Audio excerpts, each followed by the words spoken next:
Here's the Cavaliers starting lineup, looking pretty similar to the ones that played earlier on, although a couple of changes with Dwayne Atkinson and Colin Addison getting starts here in place of Shaniel Thomas and Gadale Irving.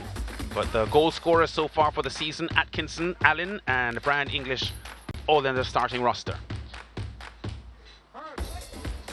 And I expect them to continue as they have been so far in their 4-2-3-1 system. And I think the inclusion of Atkinson is because they expect to have to work hard to break down this Dunbeholden team, and he will bring some creativity. And here we know he has the passes that can open defenses.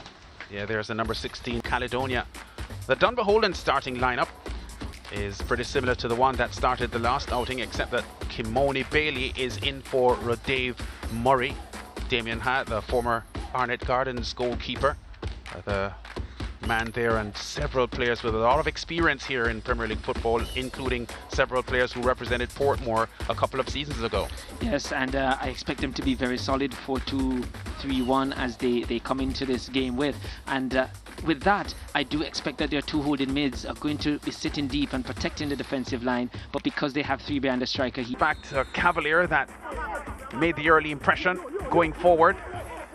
Webster with a strike there across the box, but Shaquille Dar gets in the way, and here's the Christian corner that Andre Dice met side-footed, just calmly sliding the ball to the left of the goalkeeper and giving Dunbeholden the lead that they would hold to the end on the near post.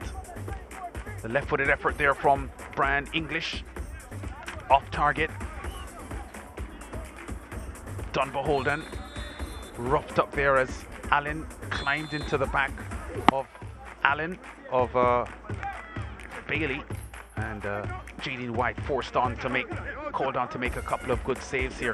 There were moments for Cavalier as they tried to rebound from the early goal that they conceded, but the defense for Dunbeholden very, very sturdy.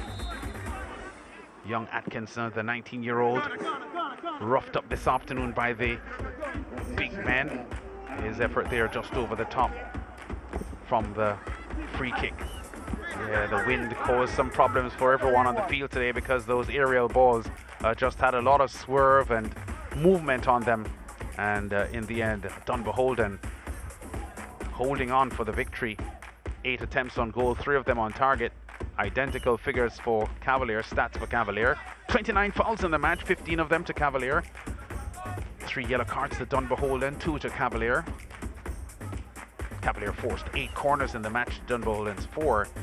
And both goalkeepers brought up 2 saves each. Cavalier 53% ball possession, so they had more time on the ball, but it's Dunbeholden with the victory.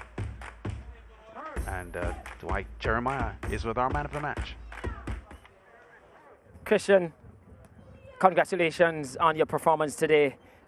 You've done well to be named man of the match.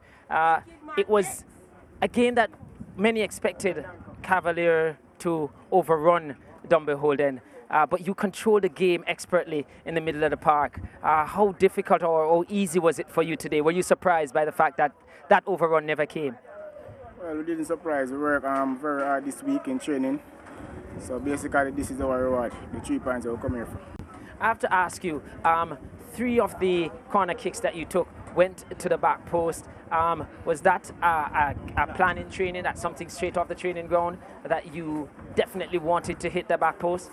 No, we had the breeze in our favor, so I decided to just use that technique to get it. Okay, again, congratulations and all the best in the competition. All right, thanks. At this time, I'll have words with Cavalier coach Rudolph. Tough loss today. The high energy, high intensity game that we have come to expect from Cavalier didn't materialize today. What's the cause of that? Well, I can't put my finger on any one thing, but I think the early goal kind of stunned us. We're not able to play our usual standards, and then the conditions was really breezy, very difficult to control the ball, and that's kind of one of the reasons. Another thing that was very disappointing was the bluntness of the attack. We felt it wasn't it was sort of one-dimensional, didn't get down the flanks enough, didn't create numbers up, didn't get the Dunbeholden defenders to defend with their face to goal enough. That's something that you feel you're going to have to really go and work a lot on? Definitely. Not to make too many excuses, but we didn't have Shanil Thomas today. He was normally our point man. So it made our life a little bit different. We had to set up a little different to deal with his absence. It's just a bad day for us. We just have to work hard and come again. Well, with youths, there needs to be a lot of patience. All the best going forward, Thank Coach. you. So, here with Coach of Dunbeholden. Coach, I don't know, for you, was it easier than expected? No, not an easy game. Nowhere at all today. It's nothing special we did, more than just work. From Monday, we went back to training. That same Nikai Christian, he took the team and he was leading from the front. All the training sessions leading up today, he was the leader from the warm-up to the games. He yelled at them, he encouraged them, he did everything. Hence the performance today from him. Yeah, and the good thing we saw from Dunbeholden wasn't that it was just a defensive display where you sat deep in blocks, but the transitions were quite good. The timeliness of the transitions were good as well. And as you mentioned, Christian, he really dictated the play and really held it up in time for others to join the attack. It was a pleasing all-round display from your team. Yeah, pleasing. We know we had to come here today and soak up a lot of pressure because this team is a ball possession team. And they're youthful, they run a lot, so we expected this from them. The coach, we talked about it, and he watched them before, and we just came with that strategy. We sit back and then try to catch them on the counter. But you had almost 11 MVPs on your team today. Yeah, well done. everybody and worked. all the best going forward. Yeah, man, thanks.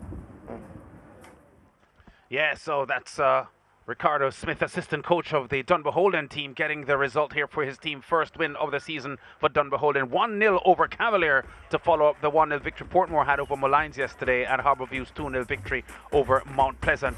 Andre Dice getting his first Premier League goal in 8 games, in 8 years, as Dunbeholden lift themselves from the bottom of the table and now occupy the 8th spot with their 3 points guarded this afternoon. Portmore and Harbourview top of the table. Portmore with 6 points, just one ahead of Harbourview with 5 points. Waterhouse, Cavalier, Tivoli, Veer and Mount Pleasant all have 4 points. But a very, very good win here for Dunbeholden. As you heard the assistant coach Ricardo Smith say, a real team effort headed by their man of the match of the afternoon, Nicoy Christian. And Dunbeholden in Premier League football for the 3rd season, beaten former champions Cavalier by 1-0. The first game of a doubleheader. Up next, Veer against Waterhouse.